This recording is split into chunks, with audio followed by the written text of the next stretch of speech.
بالله من الشيطان الرجيم. بسم الله الرحمن الرحيم.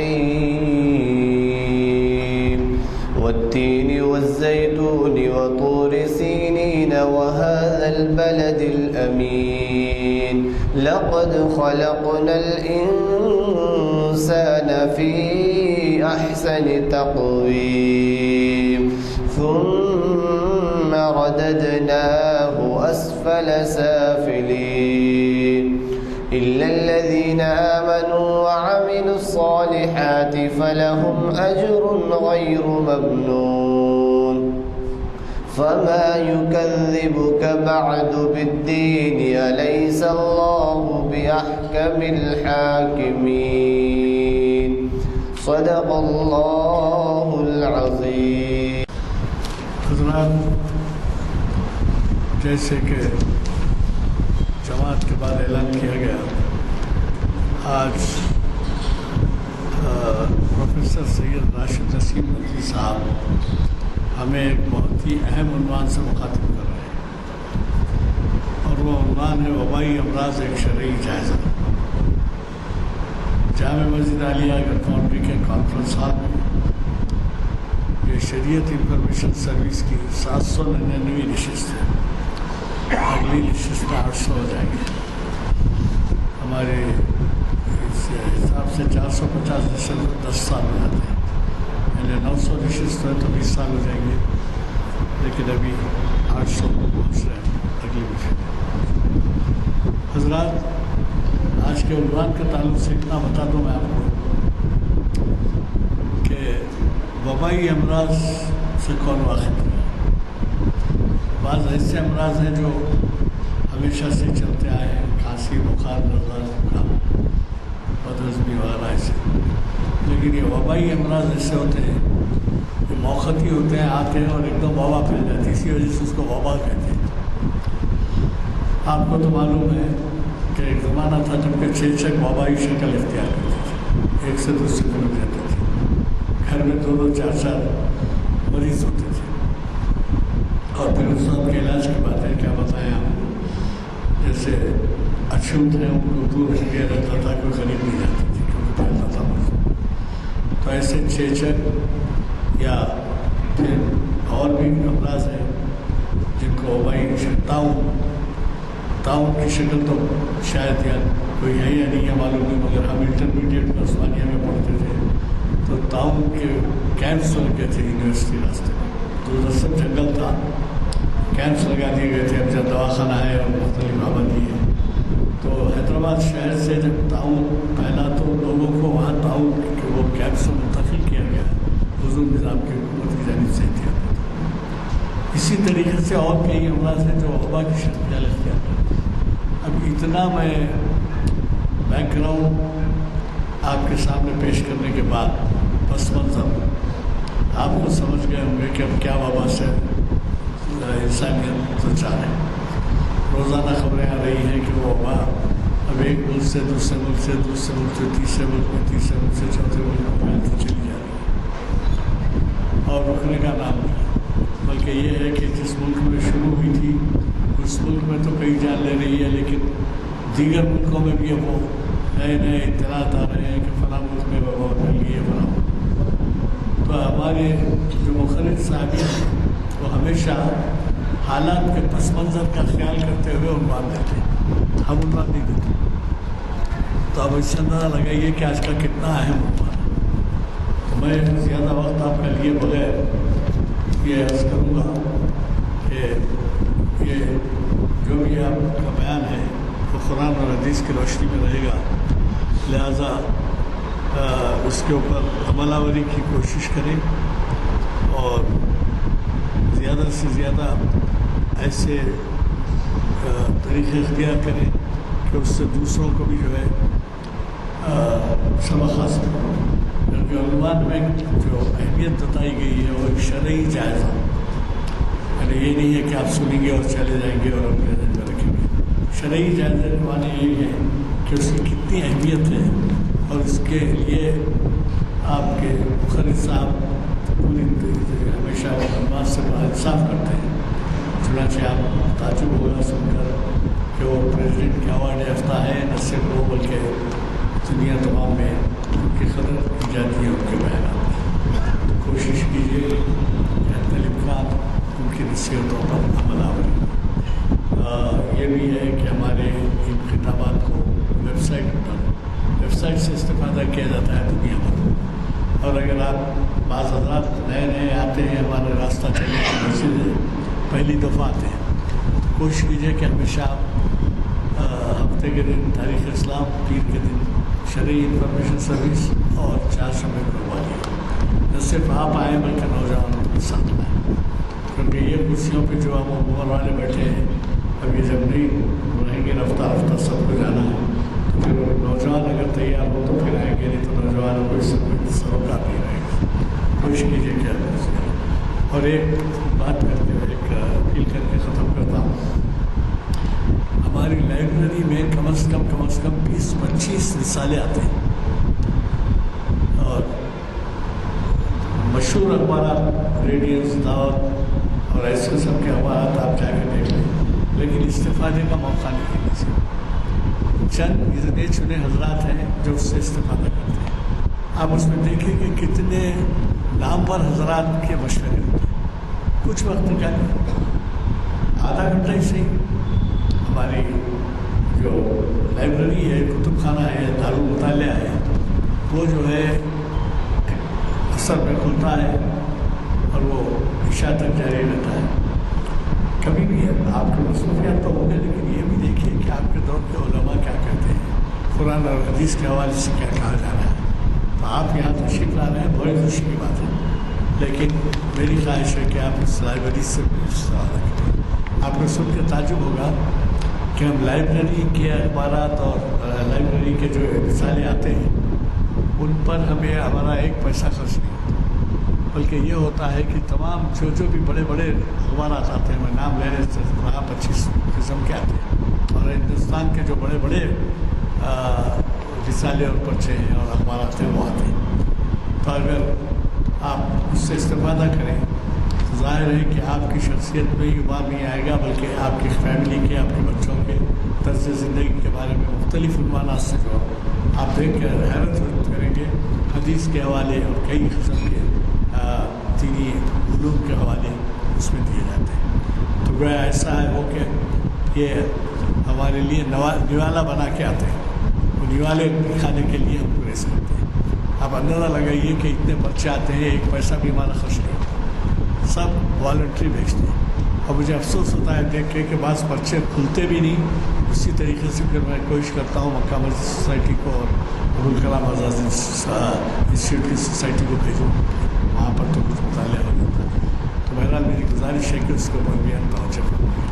میں ہمارے آج کے مخرج صاحب سے ادب گزارش کرتا ہوں کہ وہ شہر نشین پر تشریف لائیں، اپنے زمین خیالات سے ہمیں استفادے کا موقع دیں. اور ایک آخری بات کہ یہاں پر حیدرآباد ایجوکیشن فاؤنڈیشن کے کیلنڈرز رکھے ہوئے ہیں.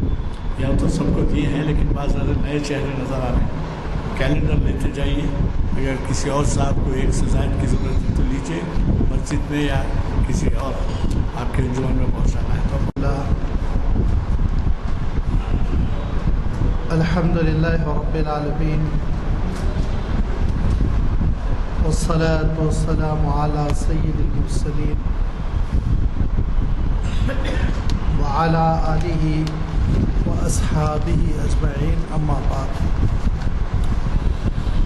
فقد قال اللہ تبارک وتعالی فی القرآن المجید والفرقان الحمید: اعوذ باللہ من الشیطان الرجیم، بسم اللہ الرحمن الرحیم. والذین سعوا فی آیاتنا معاجزین اولئک لهم عذاب من رجس علیم. صدق اللہ العظیم.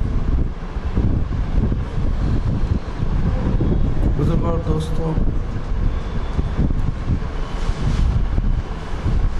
فی زمانہ جو وائرس چلا ہوا ہے، کرونا وائرس، جس کے خطرات ساری انسانی دنیا پر اس قدر محیط ہیں کہ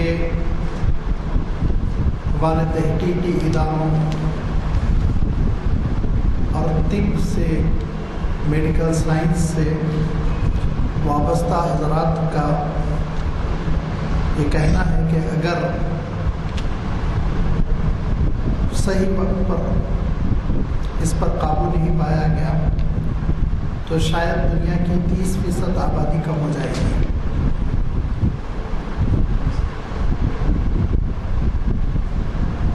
کیوں؟ اس وائرس کا جو پرابلم ہے، جو مسئلہ ہے، بطور تمہید یہ ایک دو جملے میں کہوں گا کیونکہ میڈیکل سائنس کے ٹرمز اور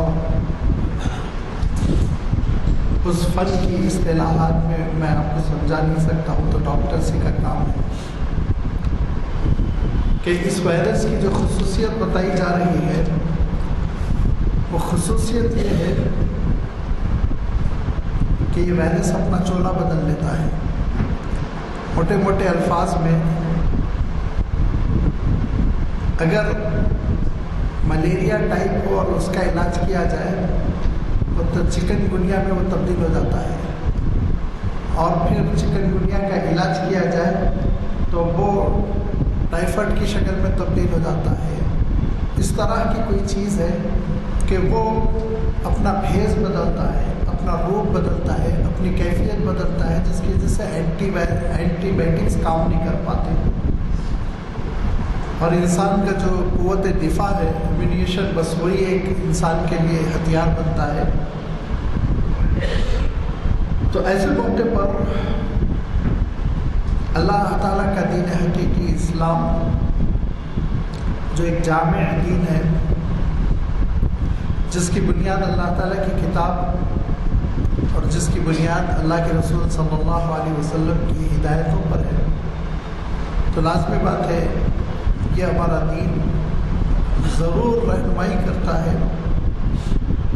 ضرورت اس بات کی ہے کہ گہرائی کے ساتھ ہم مطالعہ کریں۔ بطور تمہید ایک بات میں عرض کر دوں کہ یہ وبائی امراض جو پھیلتے ہیں، ان کے سلسلے میں قرآن مجید کا جو نظریہ ہے وہ یہ ہے کہ والذین سعوا فی آیاتنا معاجزین، جو لوگ یہ سمجھتے ہیں کہ ہم کو عاجز کر دیں گے، اللہ تعالیٰ کو، اس کے فیصلوں کو، اس کے نظام کو مجبور کر ڈالیں گے، جو یہ غلط فہمی میں رہتے ہیں، اولئک لہم، ایسے ہی لوگوں کے لیے عذاب من رجز، رجسن کا لفظ اللہ تعالیٰ نے استعمال فرمایا۔ اس لفظ کی اللہ کے رسول صلی اللہ علیہ وسلم سے جو متعدد تشریحات امام طبری رحمۃ اللہ علیہ نے اپنی تفسیر میں بیان کی، تو اس میں آپ صلی اللہ علیہ وسلم کے الفاظ میں السقم بیماری، الوبا وائرس، یہی وبا جو پھیل جاتی ہے، اور الطاعون پلیگ جس کو آپ کہتے ہیں، جس کا ابھی ایڈوکیٹ صاحب تذکرہ کر رہے تھے، ان الفاظ میں اللہ کے رسول صلی اللہ علیہ وسلم نے مختلف مقامات پر تشریف فرمائی، جس سے ہم اندازہ کر سکتے ہیں کہ یہ اللہ تعالیٰ کی یا تو سزا ہوتی ہے یا پھر آزمائش۔ جب بنی اسرائیل کو یہ حکم دیا گیا تھا کہ یروشلم فتح ہو جائے تو سجدہ کرنا، اور سجدہ کر کر اس شہر میں داخل ہونا، اور داخل ہوتے ہوئے تمہاری زبانوں پر یہ کلمہ جاری رہنا، وہ کلمہ کیا ہے؟ حطۃ، حطۃ، جس کے معنی مغفرتن کے ہوتے تھے کہ تم اے اللہ مغفرت فرما دیجئے، اے اللہ مغفرت فرما دیجئے، یہ کہتے ہوئے داخل ہونا۔ فبدل الذین ظلموا قولا غیر الذی قیل لهم، تو ظالموں نے اللہ تعالیٰ نے جو بات دی تھی اس بات کو تبدیل کر دیا، اور حطتن کا جو لفظ ان کو دیا گیا تھا جس کے معنی گناہ جھڑنے کے ہوتے ہیں اصلاً، عربی میں تو صرف انحطاط کے معنی میں ہوتے ہیں، لیکن عبرانی زبان میں گناہوں کے جھڑنے کے معنی ہوتے ہیں. تو انہوں نے اس لفظ کو بدل دیا اور ہنتتن کہتے ہوئے داخل ہوئے، جس کے معنی ہوتے ہیں اب گیہوں کھائیں گے، اب گیہوں کھائیں گے. کیونکہ ملک شام بہت ہی سرسبز علاقہ ہے، وہاں بڑی کھیتی ہوتی ہے، گیہوں بڑا اچھا ہوتا ہے. تو انہوں نے تلفظ بدل دیا، مفہوم بدل دیا. تو فرمایا فَأَنزَلْنَا عَلَى الَّذِينَ ظَلَمُوا رِجْسًا مِّنَ السَّمَاءِ، تو ہم نے ان ظالموں پر ایک عذاب مسلط کیا. اور وہ عذاب کیا تھا؟ اللہ کے رسول صلی اللہ علیہ وسلم فرماتے ہیں کہ ان کے درمیان پلیگ پھوٹ پڑا تھا، بری طرح مرے تھے، وہ ہلاک ہوتے چلے گئے تھے، بے برکتی کی کیفیت ہو گئی تھی. یہ وہ وبائی مرض تھا جو ان کے درمیان پھیلا، اور وہ ایک سزا تھی، ایک پنشمنٹ تھی. اسی لیے آپ دیکھیں گے کہ بعض مفسرین نے، بالخصوص انگلش کے مترجمین نے، رجزن کا ترجمہ پنشمنٹ سے بھی کر دیا ہے. ٹھیک ہے، ایک مفہوم ادا ہو جاتا ہے.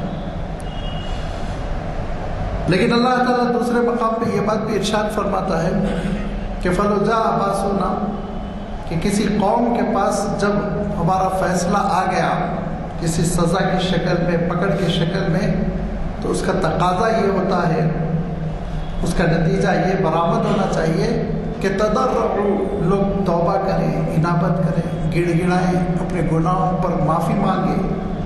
لیکن ارشاد فرمایا وَلَكِنْ قَسَتْ قُلُوبُهُمْ وَزَيَّنَ لَهُمُ الشَّيْطَانُ مَا كَانُوا يَعْمَلُونَ، لیکن دل پتھر ہو جاتے ہیں، سخت ہو جاتے ہیں، کیونکہ شیطان جو ہے گناہوں کو لبھا دیتا ہے، ڈیکوریٹڈ کر کے پیش کر دیتا ہے. کہ سونامی آئی، اب شیطان نے ذہن منتقل کر دیا کیوں آئی سے کیسے آئی کی طرف. کیوں آئی؟ یہ اللہ کی سزا تو نہیں تھی، الٹیمیٹم تو نہیں تھا، توبہ کے لیے تم کو متنبہ تو نہیں کیا جا رہا تھا. اس طرف ذہن نہیں جانے دے گا. کیسے آئی؟ سمندر کے نیچے زلزلہ آیا، پانی اچھلا، شہر میں داخل ہو گیا، اسی میں پورے سائنٹسٹوں کو الجھا کر رکھ دے گا. چنانچہ آج بھی جو وبا پھیلی ہوئی ہے، الحمدللہ اللہ تعالیٰ کا لاکھ لاکھ شکر ہے کہ ہندوستان جیسے کثیر آبادی والے علاقے بھی محفوظ ہے، ورنہ تو یہاں تو بڑے لینے کے دینے پڑ جائیں گے. وہ صفائی اور وہ میڈیکل فرسٹ ایڈ وغیرہ کے انتظامات یہاں ہے نہیں جو دوسرے بڑے ممالک میں ہیں. تو اللہ حفاظت فرمائے، ضرور حفاظت فرمائے گا، اس پہ میں بھی کچھ گفتگو بھی کروں گا. لیکن جب یہ وبا پھیلی، جہاں بھی پھیلی، بالخصوص آپ جانتے ہیں چائنا میں، تو شیطان نے ذہن کدھر لگا دیا کہ بھائی یہ چمگادڑ سے، سانپ میں، سانپ سے، سی فوڈ میں، چکن میں، اور چکن سے انسان میں، اس کی کیا ضرورت ہے؟ یہ اللہ تعالیٰ کی جانب سے ایک امتحان ہے، ایک آزمائش ہے. اے بندو توبہ کرو، لوٹو اللہ تعالیٰ کی طرف. فَفِرُّوا إِلَى اللَّهِ، آؤ لپک کر اللہ کی طرف، انابت ہو. تضرعوا ارشاد فرمایا، رو، گڑ گڑاؤ، گریہ گزاری، ٹوٹ کر اپنے مولا کے ہو جاؤ. اس کے لیے تم کو الارم دیا جا رہا ہے، الٹیمیٹم دیا جا رہا ہے، اور تم بلا وجہ ادھر ادھر اپنے ذہنوں کو منتقل کر رہے ہیں. یہ ہے عام طور پر یہ جو مصیبتیں آتی ہیں، جن مصیبتوں میں یہ وبائیں ہیں اور وبائی امراض جو پھیلتے چلے جاتے ہیں، ان کے سلسلے میں اصل قرآنی نظریہ کہ یہ یا تو امتحان ہوتے ہیں یا پھر عذاب ہوتے ہیں. اور اگر عذاب ہے تب بھی توبہ کرنے کی ضرورت ہے، امتحان ہے تب بھی مولا کی طرف رجوع کرنے کی ضرورت ہے. اس تمہید کے بعد میں یہ بات عرض کرنا چاہتا ہوں کہ ان وبائی امراض کے سلسلے میں جو ہماری شریعت ہماری رہنمائی کرتی ہے، ہمارا دین جو رہنمائی کرتا ہے، وہ بڑی جامع رہنمائی ہے. میں نہیں سمجھتا، میرا مطالعہ بڑا ناقص ہے، اسی لیے میں دوسرے مذاہب کے سلسلے میں زبان بھی نہیں کھول سکتا ہوں، لیکن جو باتیں سننے میں آتی ہیں، دیکھنے میں آتی ہیں، ان سے یہ پتہ چلتا ہے کہ شاید دوسرے مذاہب میں، بالخصوص عیسائیت جو دعویٰ کرتی ہے کہ ان کے پاس صحیفہ الہی ہے، یہودیت جو اس بات کے دعوے دار ہے کہ ان کے پاس صحیفہ الہی ہے، ان کے پاس ایسی جامع ہدایات اور تعلیمات نہیں ہیں جیسے کہ شریعت اسلامی میں ہے.